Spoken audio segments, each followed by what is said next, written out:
Every once in a while, you meet someone and you know you're going to hit it off. Well, my guest today is one of those people. So on this first episode of 2026, I sit down with professor, pastor, and podcaster, the Reverend Dr. Casey Sigmon. Casey is the Associate Professor of Preaching and Worship and Director of the Pause Play Center for Preachers at St. Paul's School of Theology.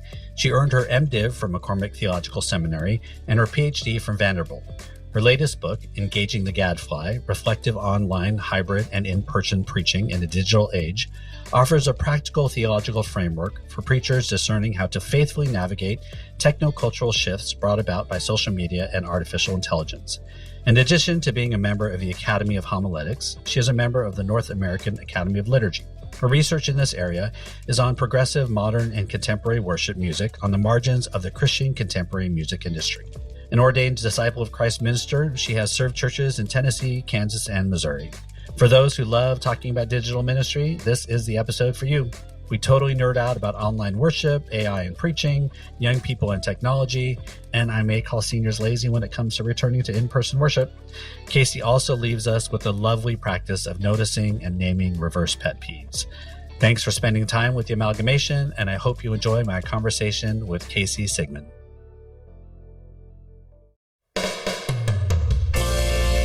My name is Bruce Reyes-Chow, and you found the Amalgamation Podcast.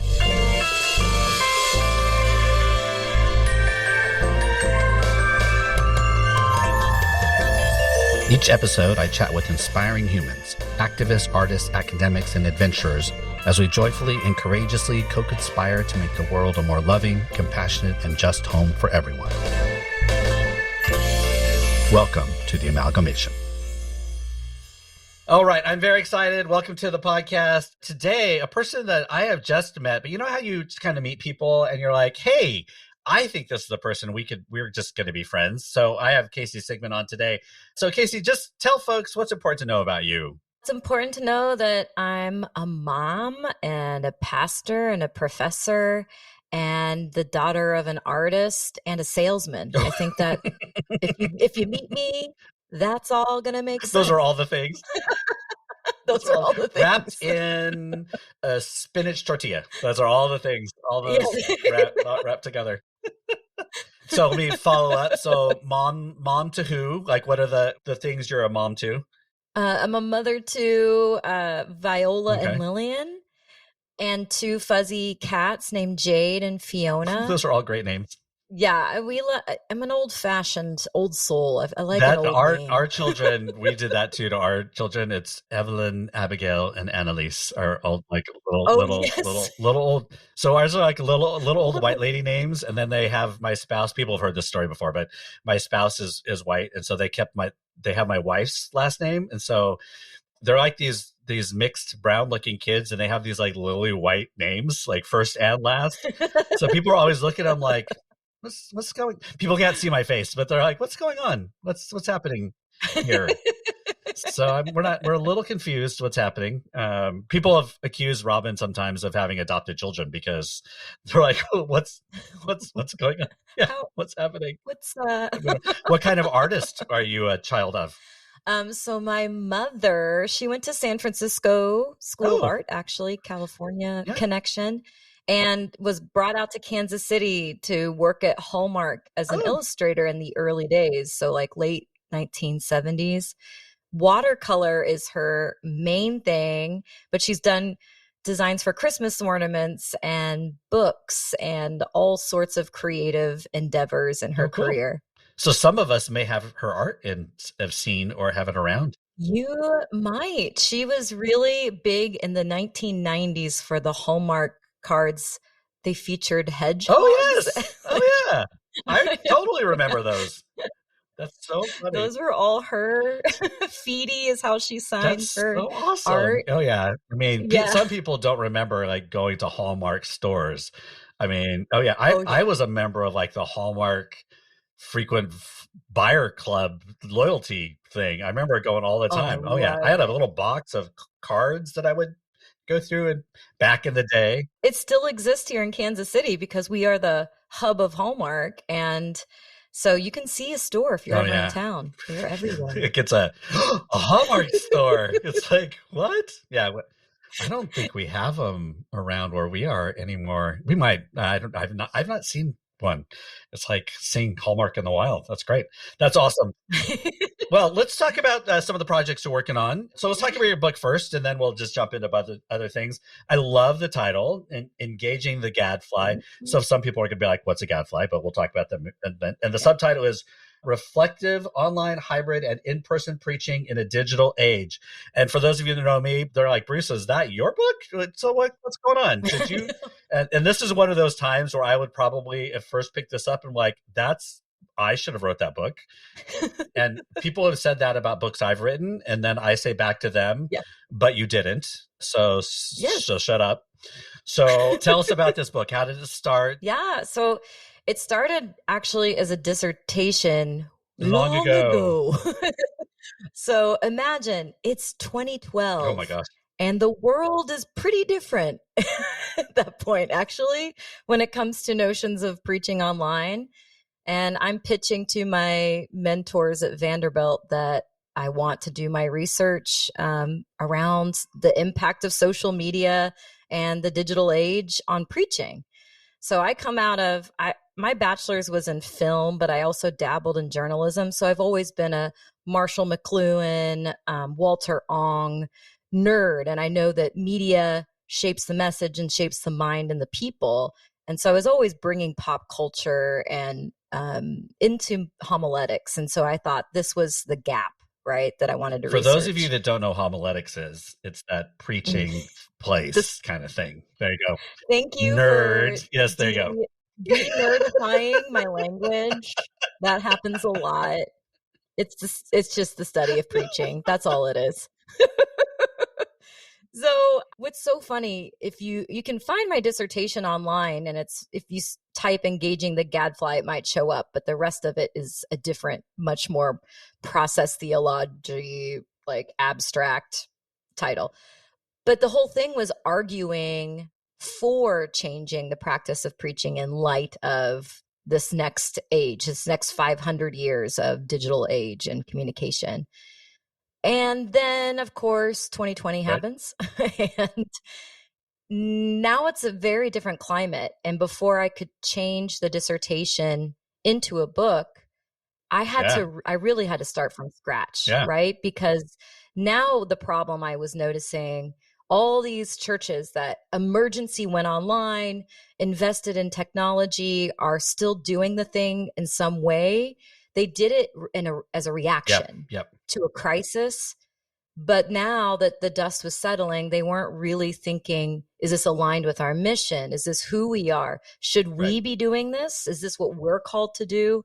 And so my book is really trying to help a congregation have these conversations together about how social media is changing the way we think and communicate, and also all the way into, so what should we do? Like, it's going to be our online ministry or not.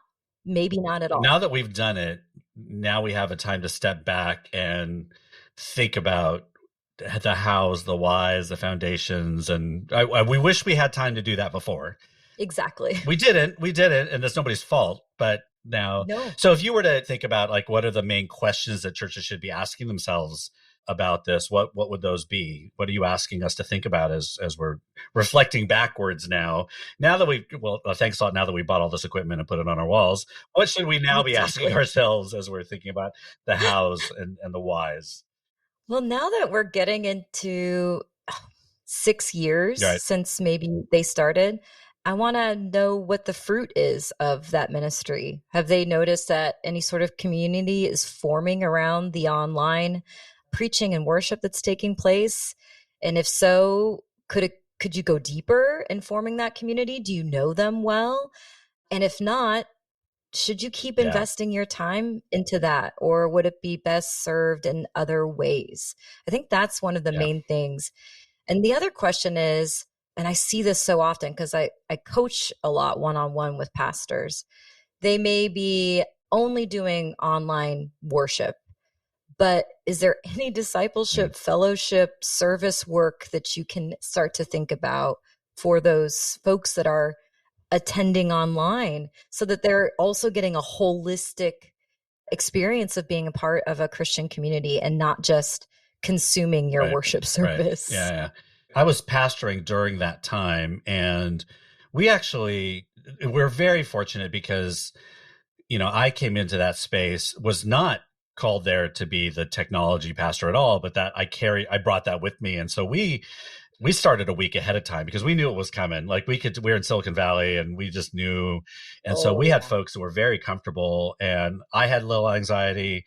Our leadership had a little anxiety. So we were a week early into all of our seniors, and we were helping them to figure out how to get on Zoom. And we just knew, we were like, this is going to be fine. And I was we were able to ask those questions. Like, we're going to not just do this online, we're going to have an online worship. Like, and folks were able to be like, okay, so what does that mean? Like, we're going to just have a completely different worship service, and it's just going to Yes. be. And so we got to ask those questions that other folks didn't have the time to ask. And I think that was what made ours a little bit different, was that we got a chance to ask those questions, to have it be different, which was, I think, made ours a little bit different. But so as you're having people ask these questions of themselves, where are people stumbling, and where are people like discovering, like, oh, this is really great? I mean, where are the discoveries happening? Where are the obstacles happening?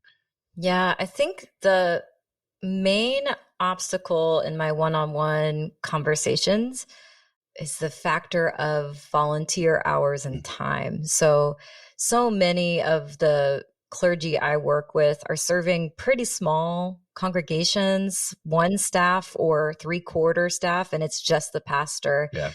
And taking this ministry to the next level, digital ministry, is an investment of time. It's not just an investment of Yeah. equipment. If you're trying to cultivate community in person and online, and trying to find volunteers who are as passionate as a pastor is about this opportunity for ministry is one of the biggest challenges. And so I often end up saying, well, you may have this passion now, hold on to it, but it sounds like the setting you're currently in Yeah. is just not going to be a healthy space for you to invest Yeah. in this passion. But it doesn't mean it won't happen in your career. But do not, my other job is Pause Play Center for Preachers, and we're talking about burnout. And so many pastors burn themselves out trying to be super social media savvy people during COVID and Yeah. beyond. So I'm saying, don't do that. It's not worth Yeah. it. Yeah. I hosted a weekly Zoom meeting to help people. And I kind of always started off by saying, your job was not to be digital experts, technology experts. So just give that up. Like, it was never your call. It was never your job. No. So, and it still isn't. So it's okay. Like, Mhm. just, it's okay. It's okay. But just, like, there are very few of us that we love it, and we were somewhat paid to do it, and it's fine. Like that, let that be our job. And it was never your Mhm. job. And it's don't let people tell you what was, because people are just like expecting so, like, and then trying to do so much. I'm just like, peel it Oh my back, gosh, too much. peel it back. Just, if it's your phone on a stand in front of you, that is just enough. Like, just let it be. Yeah. That'll be. Can they Yeah, hear can they hear exactly. you? That's the most important thing. And if they can see you-ish, Yeah. bonus. If sound is good, you have won the battle. That is all you need to. Yeah, yeah, yeah. That is Exactly. Yes. totally, that is great. Yeah, no, I think it's interesting now, as I get to travel and see churches. You can just see, also, I can always tell when churches rushed into things, and what churches that thought about them, or Mhm. churches that thought they were ahead of the game 10 years ago or 5 years ago, and now you Oh, can be yeah. like, "Oh, you thought that was a big screen. You thought that was enough." Yeah. Wrong. Yeah, yeah. I was like, Mm. yeah, you thought that was Touche. big enough, and like, no, it's not. This wasn't. Or you thought that was in the right place. Nah, what? Or I don't know who consulted with you on that one, but that was. Mhm. Yeah, it is interesting. I mean, I also, think about the pandemic and all the missed opportunities that people had around some of this stuff, not just in technology, but in worship, and all of these Yeah. things that could have happened. I don't think about silver linings, but just these opportunities that were missed, that could have happened out of that. Yeah. Other things did you learn that you went into thinking about technology, digital all these online things, assumptions that you had going into all this, that out of that season of our life and ministry that were shifted, changed, surprised you? Anything that now you're like, oh, I had this assumption, or I thought this, and maybe that's changed? I think one of the biggest aha moments in this work has been there's an assumption that this is the way to get youth. Like you kind of think this is how we get youth. This is how we get to youth.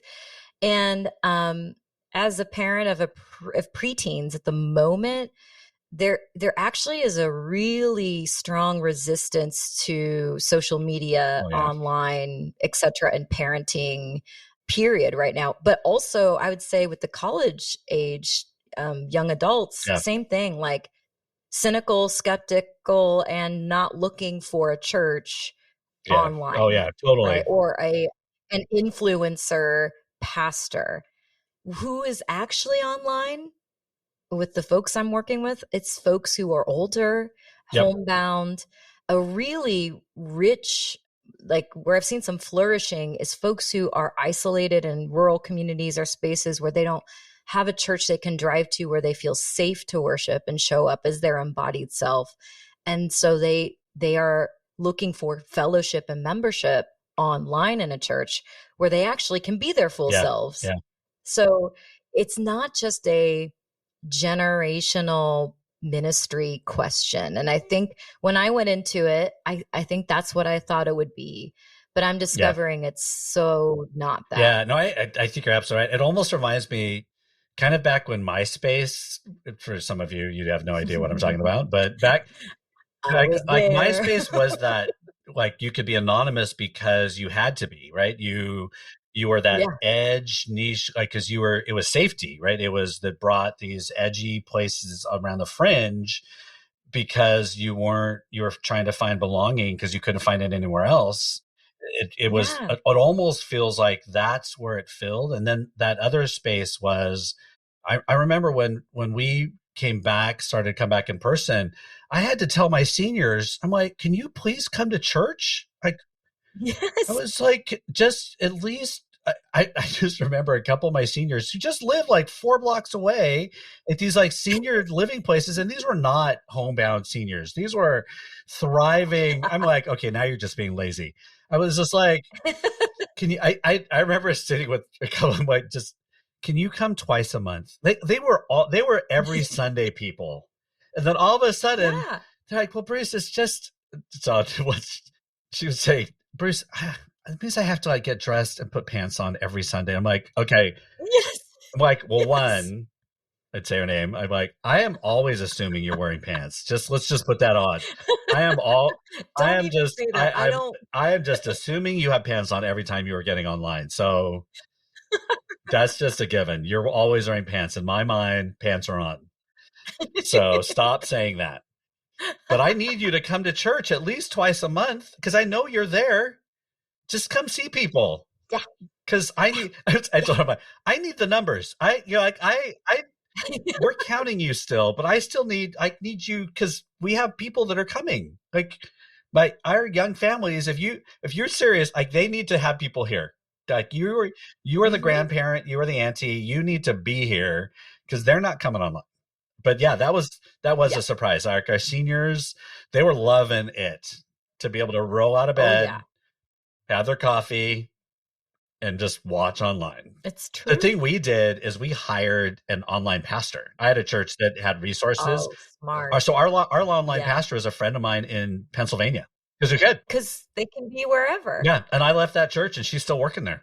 Just had her, we brought her on and she was in Pennsylvania. And we would each handle, one of us would preach and the other one would do the other stuff. And our liturgist, somebody would always be online versus in person. And and so trying to create that setting where it was truly hybrid, like it was always somebody would. And we had about 7 tablets spread out throughout the sanctuary. Oh my gosh. So that folks during prayers of the people, you had to come up to a tablet so that your face was the person kind of thing. But anyway, that whole that was my biggest surprise too. When people ask me, was the seniors are the ones. I'm like, come back. Yeah. When people make those comments about, millennials and, zennials, they don't want to come back. I'm like, it's not. It's those lazy ass seniors that they don't want to come. It's like, when was the last time my grandma went to church in the morning? It's been a very long time. Yeah.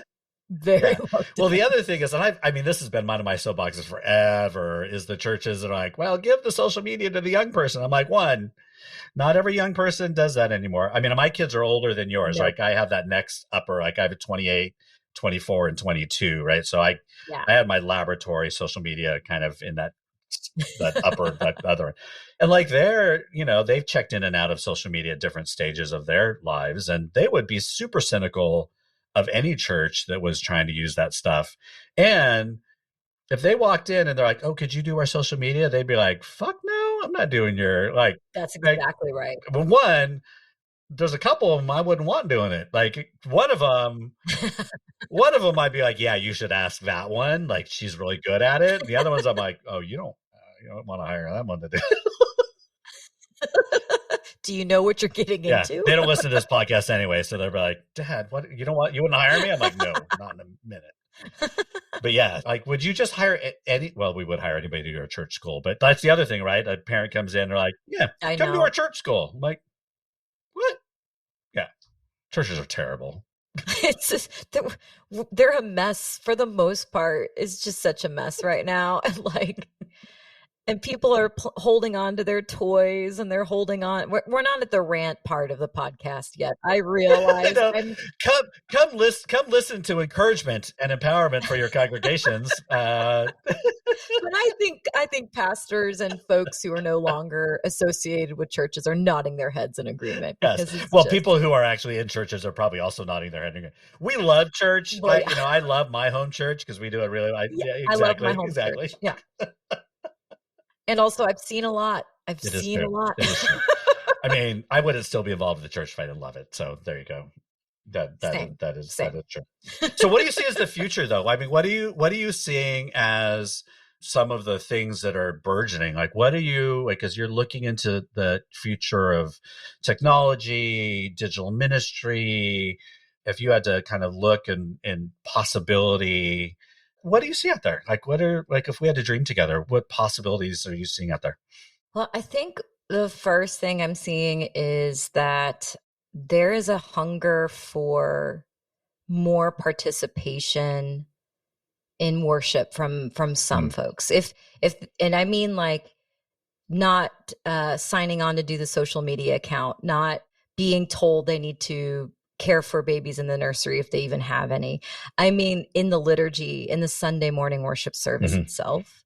So one of the things that I have done a lot of research on, and I've practiced as well, actually for over a decade now, is a move toward dialogical preaching, actually conversational preaching, not, I prepared it in a conversational way and I'm speaking conversationally with two people in my fake monologue. Conversation. But actually, because folks are losing, I think, those wonderful muscles of looking someone in the eye and having a dialogue, I think it's scary. I hope that's the future of preaching. Yeah, it's scarier. Yeah, is teaching folks how to do that. Yeah. I mean, it's a muscle. It's hard. I mean, that is the way that I've always preached. I mean, I think that I was a church planter in San Francisco for a long time, and I was a church planter. Woo! And it is hard, and it's naked, and it takes a long time it takes a long time. I mean, because I was a church planter, that's how we started, but it takes a long time to train a congregation to do it. I mean, I think that's the hard part. And then for a person to learn how to do it and to prepare to do it. But if you look at, I tell people, if you just look at comedians, right? I mean, they're just doing crowd work. Yes. And that's how I look at it. I tell people it's just crowd work. And they've prepared for it and they've thought about it. And if you can do crowd work, theological crowd work, that's what you're doing. Yeah, that's what it is. Yeah. And folks are like, what? I'm like, that's exactly what you're doing. You're doing theological crowd work. And I'm doing a workshop next year, and that's what I've titled it. I'm doing theological crowd work. And Ooh. I think that is what a lot of people, I think that's what some preachers do, but we do it in other settings. But I Mm-hmm. think that's, I love that. And not everybody, I don't know if everybody is actually called to do it. Because No. I think so. Like my preacher, Jenna, at my home church, is an amazing manuscript preacher, and I could never see her Mm-hmm. doing it. Like it would just, Yeah. I think it would be painful, and I don't know if I would want her to try it. I mean, I'd love to see her try it actually, Yep. because it would be funny to watch her try to do it. It's good Yeah, for it all would of just, us to try yeah, it would be something. fun to watch her try to do it once. But I think it is a muscle, and it's something that I think it there's something really freeing about it, that I think it would be, Mm-hmm. it is really interesting. But yeah, I find it so freeing in many ways. As you've talked about that with people, what are folks' resistance or liberation about it? Like how do folks respond to that? The very first time that first or second time at the Academy of Homiletics, which is Yeah. our Nerds, nerd yeah. guild for the teachers of preaching. Very nerdy. Super, super Yes. nerdy. And I presented, I think, probably my first paper there that was foundation of this dissertation and work, and talking about, hey, let's look at Parker Palmer and the courage to teach and have a form of the courage to preach. It's similar. It's conversational. It's no person's in the center, Right. but we're all looking at this thing together. And an elder of the guild, who is a woman, came up to me after and said, we worked so hard to get us in the And now you pulpit, want to and give it now away. you're trying, and now you Woo! want to give it away. She was not happy or encouraging. So here I am still doing this, but that's the Ooh. resistance. Like we fought, women have only been ordained for how long in mainline denominations, and just got a place in the pulpit, and now you're saying step away from the pulpit, Ooh. host a conversation. And that's Oh, been the interesting. surprising, consistent Now you want us resistance to to, be the table people again. Like you're putting us back in the, yeah, oh, that's really yeah, interesting.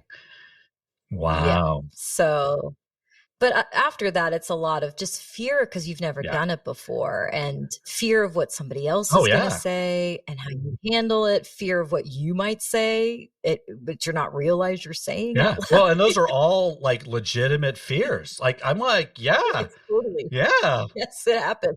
damn right. Because you never know what somebody's gonna You say. have you have to have trust and relationship first. I mean, that's the thing. Like, you can't just say, hey, church, I'm the pastor, and we're going to start doing conversational preaching every week. Like, it's a Yeah. muscle, like we said, and you have to warm up to it. And everyone has to Yeah, learn exactly. how to be Well, and we comfortable. say this thing every preaching class we talk about, it's a conversation.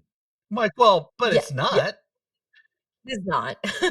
I guess yeah, Unless it unless it is. is. I'm like, well, it's not. It's this conversation we have throughout the week, and then it's just. I'm like, well, but Yes. it's Yeah. okay. Okay, it's not. Yeah.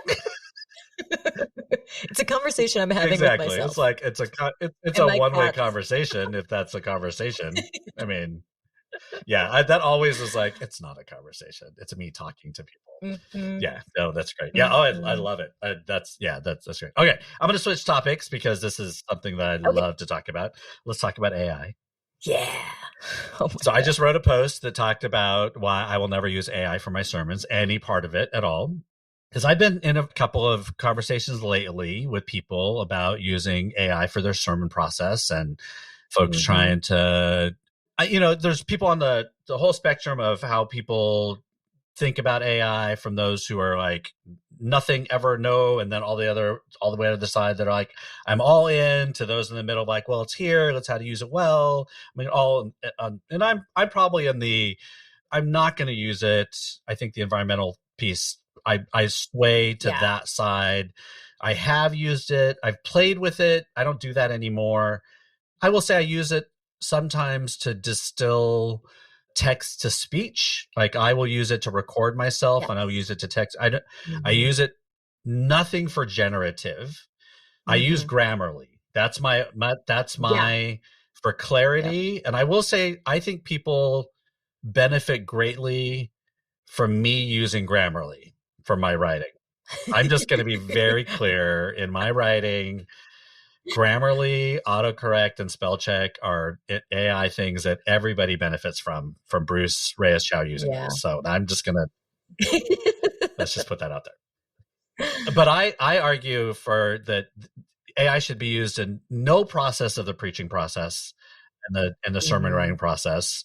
But so I'll just leave it at that. But I think there's no part of the process. Yeah. So what are Yeah. your thoughts on using AI in the craft of preaching? What's your take? It's so many thoughts. I mean, I've been wrestling with this since February of 2024 is really when I feel like more pastors and the common people knew what AI was The and common people. had access. The common, because you're in Silicon Valley, so I'm like, they've known. But we're talking Yeah. about I teach rural pastors in the Midwest, and they're coming up to me saying, "Dr. What's this? Sigmon, what do you think of AI?" And so, of course, as a researcher, I've been playing with Chat Right. GPT for a long time to see its development, what it does do, what it cannot do, so that I can instruct and inform and not just base my opinion on the articles I'm reading Right. that Yeah. others. Yeah. And I will say, it's frighteningly easy, I think, for someone to get a mediocre Mhm. sermon from ChatGPT for free. But I will say it's mediocre. Like, right. But the thing is, now I have I'd rather have a mediocre sermon from a human, Oh, yeah. right? Yeah. I Well, would. my argument is, if it's AI, so I make two arguments. One, it's somebody else's, right? I mean, ultimately, anything you get from Yeah. AI is somebody else's. It's a someone and a no Yeah. one at the same And time. if I tell my friends, like, if you write something about kindness, I know that my book was scraped. Like, that I know that my book Mm, has trained AI in some form. That mm-hmm. somewhere out there somebody has used some of my words and I've not been credited or anything. Mm, And mm-hmm. my thing is, if you use AI, you need to credit it. And Oh, if you're yes. not willing to credit it, then that says something. Yeah. Yeah. I tell my students that I'm like, if you're playing with it, because listen, in a seminary, it's a preaching lab. And I really mean Yeah. that. Like, if you're going to play around and tool around, this is the time and place. You need to have a statement of use, declare the use of AI if you had it. And then which one did you use and what prompts did Yep. you give it? Like, because it's not repeatable, I can't look it Right. up ever again. Even if I use the Right. same It's going to be prompt, different. it knows me and it's going to give me Right. something different. Right. That's what's so Yeah. creepy about Well, it. and that's the thing. If I'm going to get up and preach a sermon, and I should, if I'm going to quote a philosopher or a theologian, I should have the same. If I should say 25% of the sermon was written with AI, and if I feel bad about that, then I should not use it. Then Then don't don't do it, do it. right? And somebody has said, "Well, that's Yes. AI shaming." I'm like, "Well, okay, then Yeah. there it is." I mean, if you feel then I'm sorry, then I'm shaming you about it. Then that Yeah. is okay. And be mediocre, right? I mean, I'm just like, Be mediocre. Yeah. I mean, one of the ways that I have had students intentionally use it, and I do want to say, I didn't have they did not publish really transparent data on the water and the energy usage yeah, until only 6 months ago. It was really hidden. So when I was doing work for the Gadfly book, that data was not there yeah. until after it was published. But I think it can be useful to tell a student, all right, ask AI what a sermon on Luke 13 would look like, just to see what the most base bland sermon that everybody's already said is on Right, this text. Like, and then to go, so don't do that. What do right, you think? Is kind of, I know that as a play, that's a playful right. way I've had students engage with Well, it. and what's the theology that AI is pulling from? Yeah. right? I mean, what? Its go-to theology is so white Yeah, evangelical exactly. Protestant. Unless you prompt it Right. otherwise, Yep. that's the base. Yep. That's the norm. And that's and I've heard people say, well, then we need to put more out there that's not that. I'm like, well, I'm not sure I want to participate in that either. Like, I'm like, Yeah. Yeah. I'm not gonna. Here you Yeah, I'm like, go. so I should give my shit to them for free? Like, I'm not. I think that I'm not. That's not what I want to do either. So I'm like, well, okay, well, yeah, yeah. I mean, I just think it's such an interesting. I was in a group with pastors, and we were really having some just really good conversations. And one was just like, yeah, I was in a bind and I needed a liturgy and I just asked AI to do it and it was fine. And I'm like, you know what? People will understand. But I still think you need to just say that that's what you did. And I think folks will Yeah. completely understand and, just to just say it. I mean, I'm finishing up Mhm. a book right now and I have a thing at the end that says, here's my AI disclaimer and Oh, because now we yeah. have to, and I just have a friend who just signed a contract, and there's now AI language Oh my in God. these book contracts. That's wild. It's been 1 year since my book was like turned in and it's Yeah, my totally last different. one, there was no AI thing, but my friend just said, "Dude, you have to sign this thing now." And so I Oh my I God. did not have to do it, but I added a thing. It's due in 2 months, but I added a thing that just says, Here's my AI disclaimer, what I did not do and what I have done. And I use Grammarly and all this thing. But yeah, so it's just Yeah. changing the way we all have to, because now I think folks are going to have to assume or not assume. And I'm like, okay, I'm just going to tell you what I'm doing. But the preaching piece, I'm like, I don't know, what filters now we go in with, well, which makes the crowd work conversational thing even Mhm. stronger. Yes. Because it's like this is us. We are the wisdom here. Yeah. You can't pull your phone out and be like, Yeah. hold on a second, let This is me not, ooh, that's even better. Ooh, there's a good argument for it right there. This is not AI. yeah. There you go. There's a book right there. That's There's a awesome. book right there. Everything's a book. That's awesome. Everything's There a you go. book. Awesome. Cool. This is great. I'm so grateful for you hanging out and talking about all of this stuff. I'm going to wrap up. So we've already been on for almost 40 minutes. Can you believe that? Oh my gosh, I I can't know. actually. I'm like, see, we could We we could could banter a go long for a time. Yeah, long I love time this. here. Yeah. And we just covered two things. This is great. But let's wrap up. I don't want to keep you on for too long, but as I do with every guest, we finish with three things. So let's start with the nerdy and the niche. I know you have a bunch of these, so you can list you can list more than one if you would like. Nerdy and niche, things that people would not guess about you, or just things that are the niche things about you that you want to share. Well, I mean, yes, I'm as a professor, there's like the obvious nerdiness that I'm in the Academy of Homiletics and also the North American Academy of Liturgy. But what you may not know is we've talked a lot about my preaching work, but my niche nerdery of liturgy is that I do research around modern and contemporary worship music and queer folk and folk who've been marginalized in that industry and are also curating and creating Hmm. something new. So if you want to nerd out and find those people because you're like, oh, I really like pop music and like modern style, but I am not a fundamentalist Hmm. evangelical. There's a Convergence Music Oh yeah, Project as a sure. great place to start. Yeah, and to gather and meet other artists. And I also have a specialization that I teach in modern worship music at St. Paul School of Theology because I'm trying to train worship song leaders theologically because they Yeah, have really big yeah. influence on the theology of a Right. church. So I can talk about that And I will say too. it's gotten so much better. I mean, than it was. I mean, it's just it used to be terrible, terrible. Terrible. I mean, and Terrible. I grew up. I think I'm a unicorn, but purely mainline progressive. I was never even evangelical conservative adjacent. Like I just never. I don't know what that world's like. I mean, it's not a flex at all, but I just like, people are like, well, good for you. I'm like, I just really didn't have any. So I was like, every once in a while, somebody would tell me about like Carmen or, Stephen Curtis Chapman, Oh my something like that. gosh. I mean, I knew who Michael W. Smith was, and I certainly had a crush on Yes. Amy Grant, that kind of stuff. But like, Oh, but that was never part of my, like, I don't think I had CDs or anything like that at that point. So, yeah. but Yeah. yeah, terrible. And that when I listened to him, I'm like, what was that?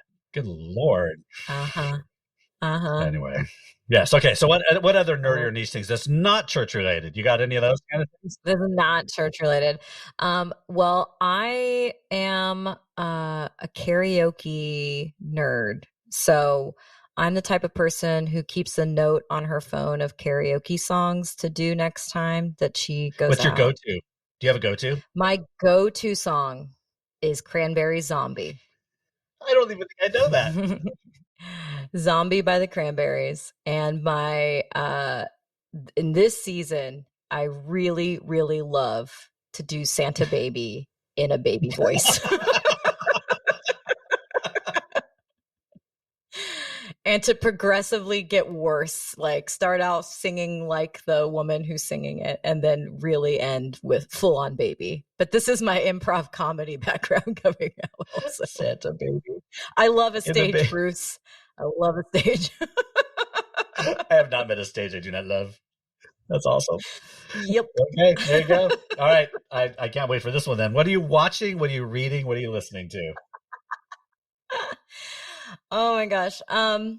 So watching, my girls have shown an interest in Gilmore Girls, so it's not that Oh nerdy. yeah. Yeah. But they're at that Yeah. age where my husband and I were Yeah. like, I think it's time. And they're totally hooked. And it's so Mhm. sweet.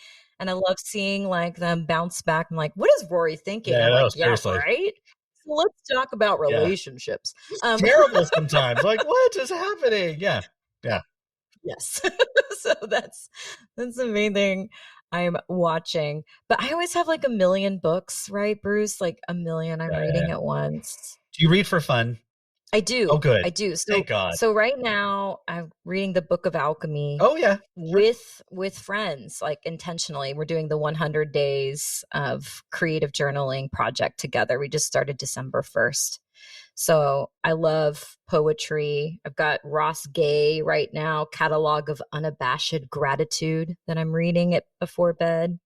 And lots of AI books, Bruce, because I'm getting ready to I'm teaching a class on AI next Oh, wow. semester. So we'll have more to talk about. I love professor researcher people. I could fire off an article and then be like, oh, okay, I'm good. And then you all get to actually do the deep dive. I could do my little thought pieces. But apparently you can be a thought person like me and head up CBS's news thing. So, it's fine. Oh my gosh. Is it ranting time? I was like, how does somebody like that get to head up an entire news organization? I'm like, I didn't realize that could be on my trajectory of what I could do in my life is just have opinions. And This is the social media age, right? Like Lord. what's valued is quick opinions And and apparently now responses, that's a not the journalism. deep thinking project. No. Like people, we can't do everything. I'm like, yeah. Yeah. What is that? There are certain things we are not all qualified for. Yep, that's true. It's okay. And it's okay. And it's fine. It's like, you are not a white male that thinks you are qualified for every single job that is out there. But apparently, yeah. It's like, anyway. Okay, so what else do you read? Are you reading anything else? Like, is there anything totally surprising on your bookshelf that people are like, you're reading that? Oh my gosh, something totally surprising. I know, I mean, on my bookshelf, I have two kind of funny books, I would Okay. say, that it proves to me someone's actually looking at my bookshelf when they come to our house. One is the autobiography of Clay Aiken that for when I like to lay out on the bed when we have a guest come over, like for casual reading. Oh my God. I hope he read it.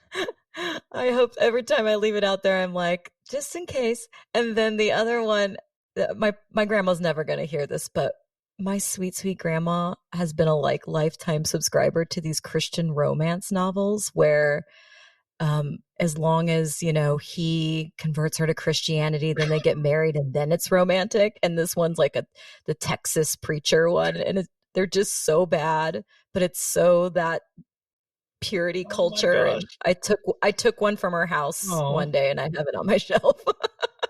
Just stuck in between Barbara Brown Taylor and exactly. Annie Dillard. That'd be awesome. I got to get me one of those. Yeah, that's awesome. That's great. Okay, last thing is a rant, a comfort, or an encouragement.